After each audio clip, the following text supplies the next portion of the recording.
예, 그럼 행사를 시작하도록 소재문화유산재단의 강혜승 부장이라고 합니다. 부터 한수문화유산 언론공개를 시작. 오늘 행사는 추진 경과와 전문가 발표를 진행하고요. 이후에 따로 질의응답 시간을 가질 예정이니 참고 부탁드리겠습니다. 오늘 언론공개에 참석해 주신 주요 인사를 먼저 소개해드리도록 하겠습니다. 허민 국가유산청장님 참석하셨습니다.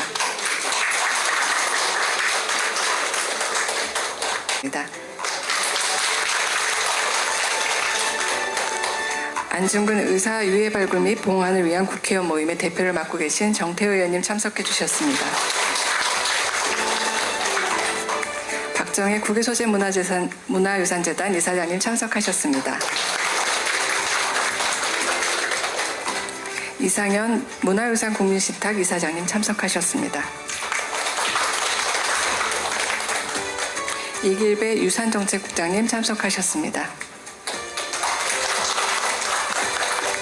안태현 국외소재문화유산재단 사무총장님 참석하셨습니다. 오늘 전문가로 세 분 선생님들 참석해 주셨는데요. 먼저 정재규 국가유산청 전문위원님 참석해 주셨습니다.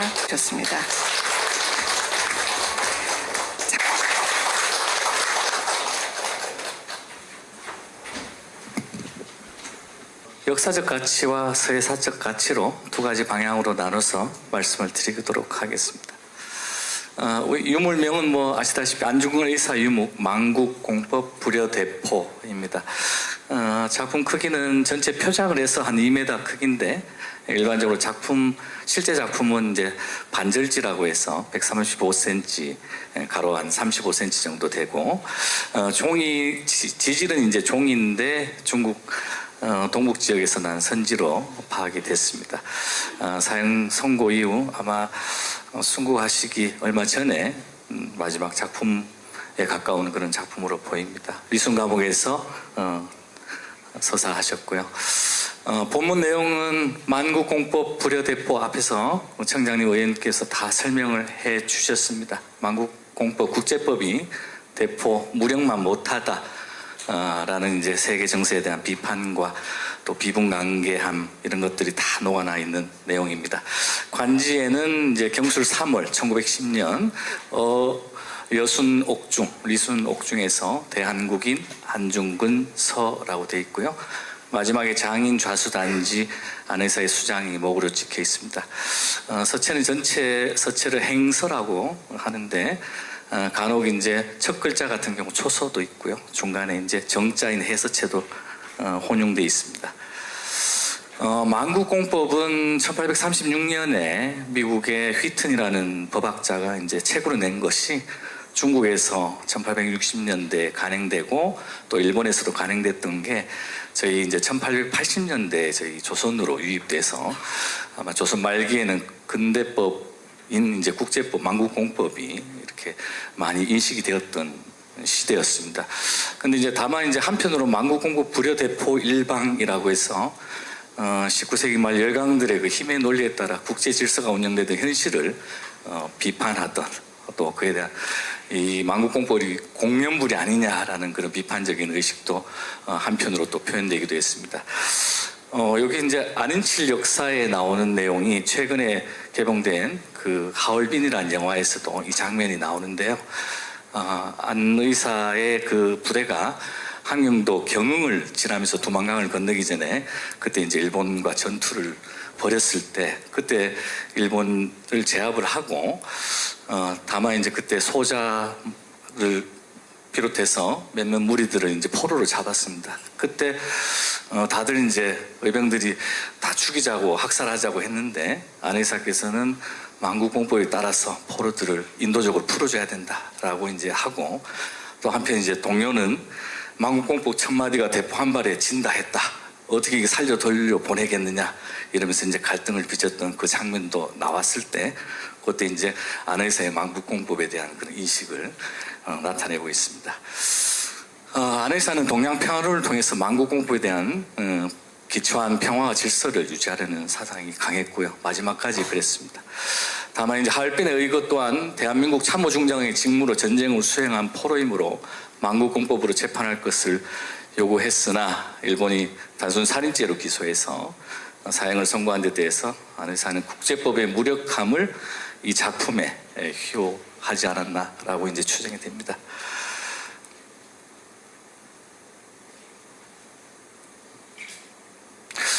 지금 작품의 배면을 지금 보실 수가 없는데요. 배면 상단에 수장기가 나와 있습니다.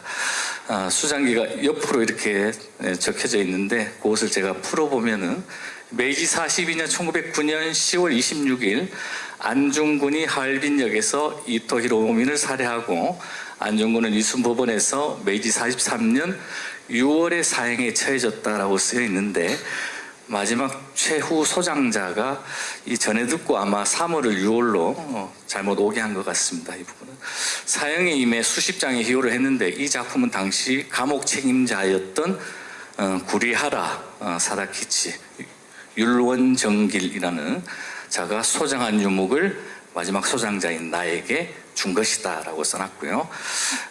글자가 방락된 부분이 있는데 이 부분입니다. 이제 적게라고 저희는 이제 판단을 하는데 적게의 글씨라 소장할 가치는 없지만 한편으로 이토공의 충성과 구리하라의 후의를 기념하고 또 한편으로는 안중근의 마음을 가련하게 여겨 이에 표구한다라고 되어 있습니다.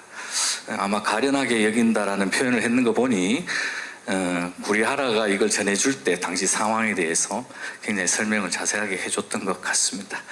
마지막에 이제 이 소장자의 이름이 평문광생 내엽일인이라고 되어 있는데요. 그리고 수별이 있습니다. 요 뒤에서 누군가에 대해서는 뒤에서 보겠습니다. 구리하라라는 이 처음에 소장자는 리순 감옥의 초대 형무소장이었습니다.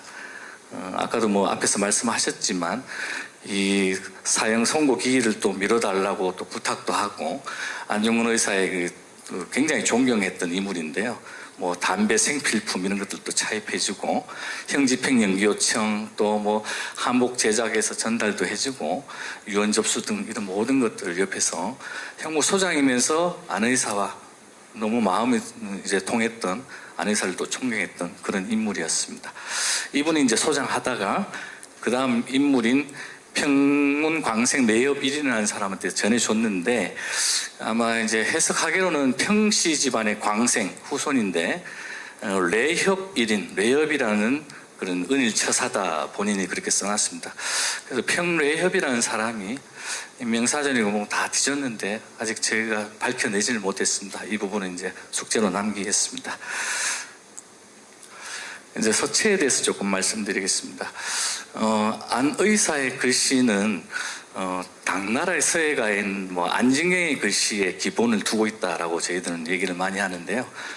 특히 당나라의 그 유명한 서예가인 안징경의 글씨의 그런 육질과 그 다음에 유공건이라는 서예가가 있는데 그분의 이제 골기 이런 것들이 어우러진 안중유골의 필세다라고 표현을 하고 싶습니다. 그만큼 글씨가 단단하면서도 아주 근육질의 그런 글씨라고 보시면 되겠고요.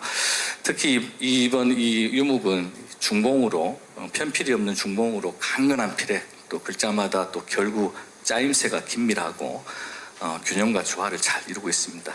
그다음 만자 같은 경우 초소로 이제 쓰기도 하고 중간에 정자도 섞었는데 어떤 글자는 2배의 크기가 되기도 하고 또 작은 글자는 그 절반의 크기가 되는 것들이 8글자를 아주 조화롭게 전체적인 구성을 해놓은 작품입니다. 전체 흐름에 일기가 관통하는 수작이라고 보여야겠습니다. 황금 백만양 불여일교자라는 기존의 보물 지정된 작품과도 같이 안의사 글씨 중에 특징이 저렇게 하나씩 초서가 하나씩 이렇게 껴있는 경우가 있습니다. 그 다음 불여 같은 경우도 같이 이렇게 같은 글자를 썼는데 특히 이 유목은 이제 작격이 넉넉하고 아주 짜임새가 안정적이고 필획도 더 부드럽고 그러면서도 강건한 것이 특징이라고 하겠습니다. 안의사 글씨의 전형적인 이제 세로 종 작품인데요. 보통 8자에서 10자 사이에 이런 이제 반절지에 이런 글씨들이 많이 남아 있습니다. 남아 있는데 안의사 같은 경우는 서예가가 아니고 또 장군이지 않습니까? 그래서 글씨가 용맹하고 또 기세 등등하고 또 아주 필력이 웅장한 그런 것이 특징인데 그러다 보니 서예가가 아니기 때문에 또 한편으로는 또 또 이 편향적인 글씨의 풍도 있습니다. 예를 들면 글씨가 이제 우상향의 기계 가파른 그런 글씨들이 대부분 특징적인데요. 이번 요 작품의 경우는 이런 것들이 조금 다 떨어진, 어찌 보면 글씨가 굉장히 안정적이고 편안하고 또 직선적인 부분도 있지만 또 원적인 곡선적인 부분도 많이 담겨 있어서 완성도가 굉장히 높은 작품에 해당된다라고 보여집니다. 그래서 다른 유목에 비해서 좀 다 좋지만 특히 이 작품은 평정하며 작격이 넉넉하고 필세 흐름이 매우 자연스럽습니다. 그다음에 이제 안의사 유목 중에서 이제 낙관을 여러분들이 이제 보시면 안의사 유목의 낙관이 처음에 경술 2월이나 3월 이렇게 쓸 때 쓰고 그 다음에 리순 감옥 중하고 옥중 중하고 그 다음에 대한국인 안중을 할 때 약간 오른쪽으로 이렇게 좀 치우칩니다. 대부분의 작품들이 이렇게 비스듬하게 이렇게 낙관을 한 경우가 많아요. 뭐 이게 습관적인 건지 줄을 맞추시면서 이게 본인의 그런 필습인지 간에 하여튼 작품이 전반적으로 그런데 이 작품도 전형적으로 이렇게 계단식으로 낙관이 이렇게 되어 있습니다. 그 다음 마지막 서자는 또 마지막으로 또 치우치고 그 다음에 이제 수장을 찍는데 수장의 위치는 또 아주 이 작품은 정확하고 삐뚤어지지 않고 아주 정돈되게 잘 찍혀 있습니다. 이와 유사한 사례는 이따가 설명을 해 주실 거라고 생각하고 다만 이제 제가 이 작품도 함께 말씀드리는 것은 여기 일본 침략자를 미워하되 일본인은 미워하지 않는다라는 우리 안의사님의 그런 평화 정신, 인해 정신이 담겨 있는 그런 공통적인 성격의 작품이다라는 것입니다. 자, 역사적 가치로 안중근 의사가 순국 불과 며칠 전에 평화 독립을 향한 열망을 담은 유목, 또 한편으로는 만국공법이 정말 이 세계 열강 속에서 무력 속에서 참 펼쳐지지 못하는 그런 비분간개함, 이런 또 당시의 정세를 복합적인 그 심정을 담아낸 것이다라는 것이고요. 그다음 소장과 전승 이력에 대한 상세 기록이 남아 있어서 특히 배면 묵서 같은 경우가 잘 없는데 이런 경우는 이제 진보님을 또 증명해주고 있습니다. 그다음 글씨 또한 필액의 정중함, 또 강건한 필력, 또 안정된 조형, 전체적인 조화로운 구성, 본문과 관지의 일체감, 또 수장의 명확성 등 모든 예술적인 측면에서도 완성도가 매우 높은 안의사의 서체다, 글씨다라는 점을 말씀드리고 싶습니다. 이상 발표를 마치겠습니다. 감사합니다. 예, 감사드립니다. 다음은 박철상 한국문헌문화연구소장님께서 유목의 구성 및 서체 그런 거에 대한 인식을 같이 하고 있었는데 특히 이제 여기 이 뒤에 이제 그 관지를 우리가 먼저 지금 보면은 일자하고 장소하고 대한국인 이름 그다음에 누가 썼다 이 부분이 지금 안이사께서 그 쓰신 유목들이 중에서 30점이 보물이 지정이 되어 있는데요. 그 중에 이 부분은 사실은 뭐 똑같이 다 드러나는 부분입니다. 똑같이. 그러니까 이게 안이사 글씨에서는 가장 중요한 이 관지 부분이 되어 있는데 경술 2월에 쓴 게 7건이고 나머지는 이제 23건은 경술 3월. 그러니까 2월하고 3월에 걸쳐서 한 40여일간 쓴 글씨가 지금 이제 남아있는 거거든요. 그리고 이제 그 다음에 중요한 게 여순옥중이라고 해서 이 여순옥중에 쓴다는 것을 굉장히 강조를 하고 있습니다. 그래서 이제 여기 보면은 여순옥중인데 일반적인 서예에서는 이 여순옥중 이렇게 쓰질 않아요. 사실은 쓴다면은 여기다가 여순옥중 이렇게 쓰는데 이분은 이 부분을 굉장히 강조를 합니다. 여순옥중이란 말. 아주 특징적인 부분이에요. 그리고는 이제 대한국이라는 말이 들어가고 안중근하고 서라는 얘기가 들어가는데 이름도 안흥칠이라고만 한 번 딱 써 있고 나머지는 다 안중근으로 되어 있습니다. 그리고 이제 대부분은 끝에 이제 쓴다는 의미로 서를 쓰는데 여기다가 이제 근배라고 해가지고 삼가 쓴다 이렇게 해서 조금 약간 공경을 표시하는 그런 게 이제 한 6건 정도가 지금 남아 있습니다. 그리고 이제 상관이라고 해서 누구한테 써준다는 그 기록이 있는 게 3건 정도가 있고 나머지는 그냥 글씨만 있는 그런 기록이라고 글씨라고 보시면 되겠습니다. 그래서 이제 이렇게 이런 그 숭실대학교에 있는 경우처럼 안흥칠이라고 쓴 경우들이 확인이 되고요. 나머지는 이제 이렇게 일본인 대부분이 이제 형무소 관련된 분들한테 써준 그런 기록들이 남아 있습니다.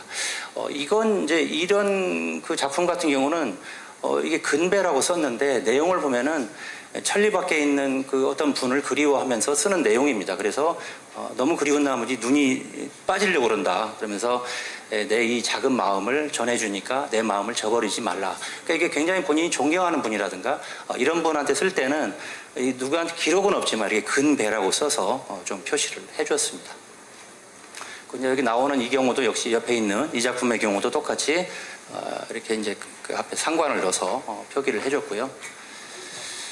그 다음에 이제 중요한 게 이 장인이 굉장히 특징적입니다. 아시겠지만 이분은 이제 그 단지를 해서 이제 했기 때문에 이 손가락이 좀 짧아요. 그래서 전체적으로 이 장인의 모든 게 이게 특징적으로 드러나는 부분입니다. 그래서 이 부분은 따로 이제 우리 정재위원께서 따로 말씀을 해주실 거고요.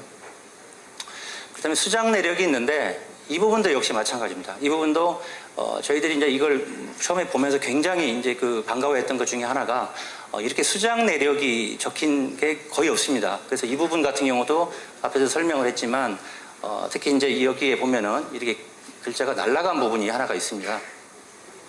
날아간 부분이 있는데 저희가 이제 그 독립운동을 했던 의병들 이분들을 보면은 일본 쪽에서 보면 이분들을 대부분이 적괴라는 말로 표현을 해요. 그러니까 적의 우두머리다 이런 말을 표현하는데 이걸 지운 것은 아마 이게 조선 사람들하고 관련이 돼 있기 때문에 이걸 후에 수장자가 아마 지우지 않았을까 하는 생각이 들어요. 그래서 저희가 획을 나중에 보면은 이게 적괴 정도로 이제 추정이 되는 그런 글자로 확인을 했습니다. 그 다음에 이제 그 대부분이 이제 지본으로 종이에다 썼는데 이 경우는 이제 했지만 아까도 앞에서 설명을 하셨지만 이제 해서와 행서가 이렇게 이제 함께 쓰는 그런 건데 해서를 근간으로 하되 행서와 초서가 약간 가미가 됩니다. 근데 이제 현재 그 지금 보물로 지정되어 있는 걸 전체 조사해 보면 글자가 한 268자 정도가 되는데 그 중에 행서가 한 80여 자, 초서는 한 10여 자. 근데 사실 이게 초서라고 해도 이런 경우인데요. 실제로 초서라기보다는 이 초서를 약간 행서화한 느낌. 그러니까 조금 본인 스타일로 바꿔 쓴 느낌이 굉장히 강합니다. 그 전체적인 이제 서법은 이제 행서 기준으로 하는데 이게 굉장히 힘차지만 과하지 않게 그런 균형미를 추구하는 그런 글씨라고 할 수 있습니다. 그래서 사실 이게 이 부분이 이제 돌아가실 때 이분이 31살이기 때문에 뭐 서예가도 아니고 서가의 글씨가 아니라 사실 따지고 보면 조선시대 전통적인 이 선비의 글씨에 가까운 오히려 이제 그래서 서법보다는 기상을 훨씬 중요하는 그런 글씨라고 우리가 얘기를 할 수 있습니다. 초서 같은 경우는 예를 들자면 이 오른쪽에 있는 게 이제 전통적으로 우리가 말하는 초서입니다. 그런데 안희사 같은 경우는 이 초서를 굉장히 행서나 해서처럼 바꿔서 이렇게 씁니다. 시의 경우도. 그러니까 엄밀하게 말하면은 사실 초서라고 할 수 있는 경우는 별로 없어요. 금방 이런 임자 같은 경우도 뭐 이런 식으로 해서 거의 이렇게 해서와 행서를 섞은 그런 글씨로. 이 유자도 마찬가지고. 우리가 금방 봤던 만자 같은 경우도 원래는 이 획을 이렇게 해서 위로 올라가서 내려와야 되는데 그냥 여기서 뚝 끊고 다시 이어서 씁니다. 그러니까 이게 엄밀하게 말하면 해초서는 아니지만 아주 안희사만의 이게 특징적인 그런 서체라고 그렇게 말씀을 드릴 수 있습니다. 금방 이제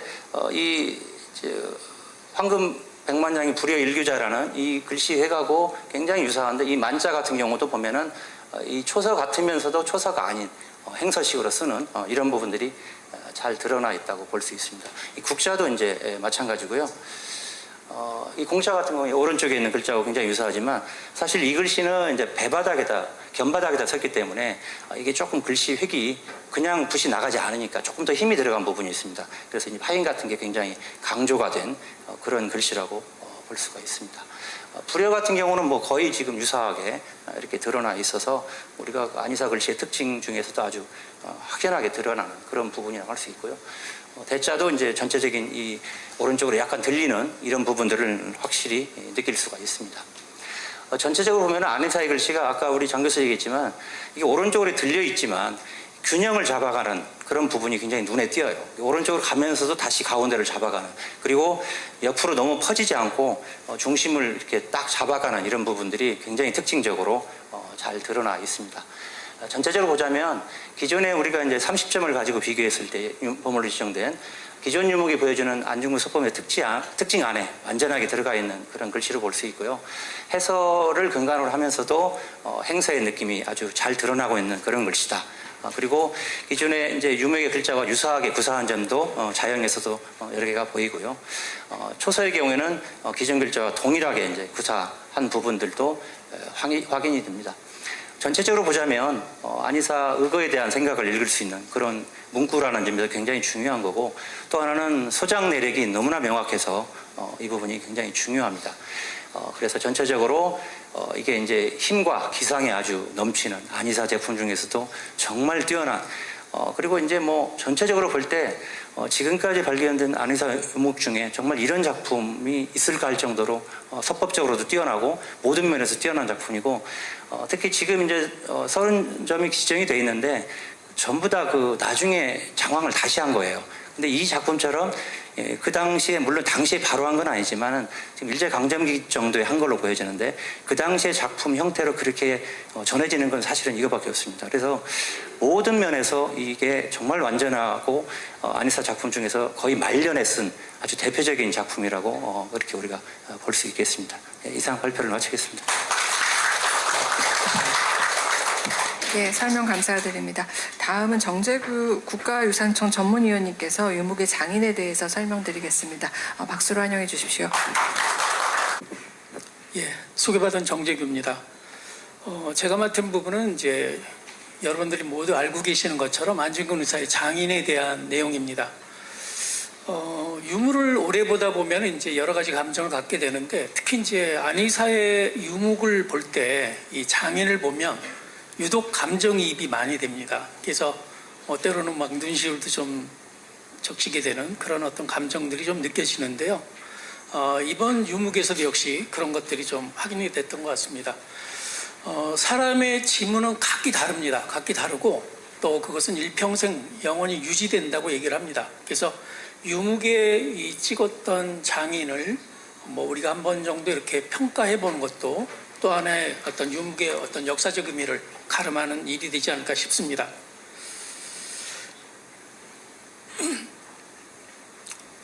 오늘의 유목이고요.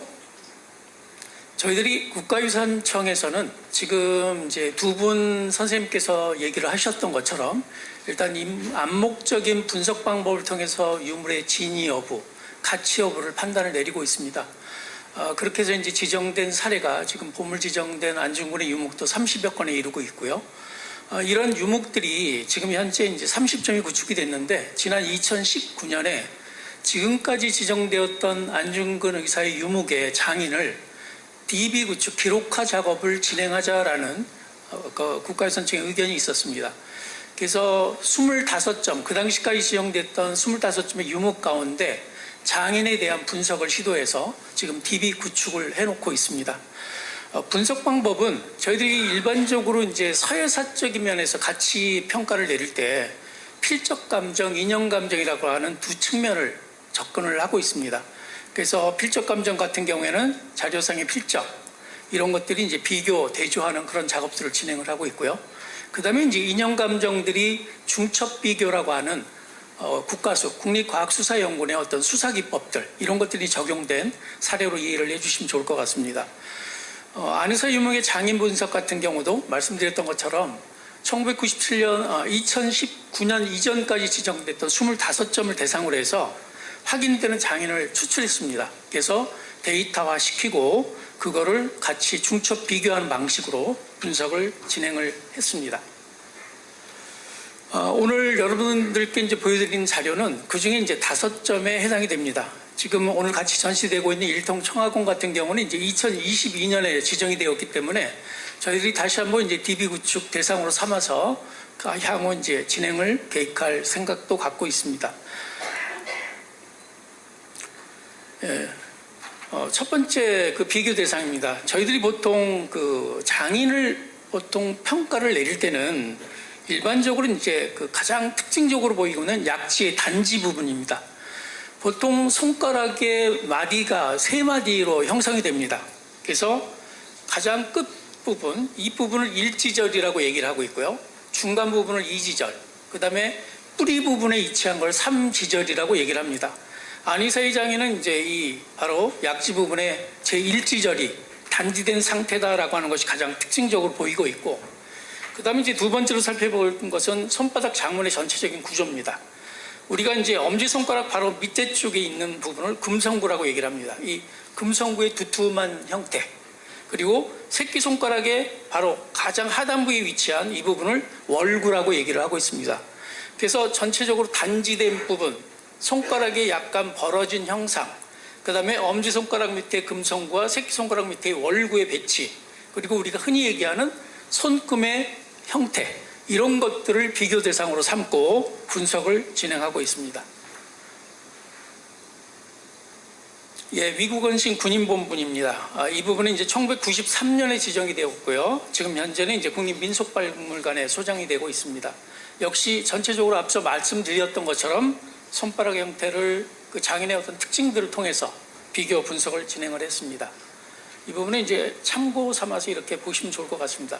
스케일바를 동원을 해가지고 정확하게 실측을 하고 그것을 그 기준 장인을 중심으로 해서 중첩 상항하는 그런 어떤 과학적인 분석 방법으로 접근을 했습니다. 운제가 되겠습니다. 운제는 1972년에 지정이 된 유물이 되겠습니다. 운제는 저희들이 이제 평가를 내릴 때는 조국을 그리면서 마음에 담아놨던 모습을 그렇게 글씨로 표현했다라고 평가를 내리고 있습니다. 예. 지금 역시 이제 2003년에 지정이 된 유물이 되겠습니다.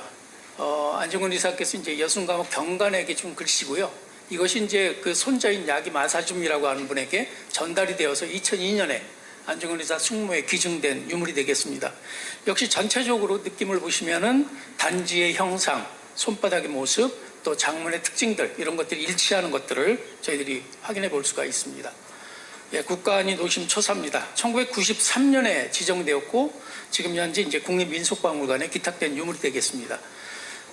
자신의 치조를 담당한 그 야세육가 세이시로라고 하는 검찰관에게 써준 글씨로 저희들이 알고 있습니다. 역시 이 그 유물에도 장인이 나타나고 있고, 이 장인에서 나타나는 그런 어떻고 하는 그 검지의 지문이 가장 이 지문을 기준 지문으로 잡자라고 저희들이 이제 합니다.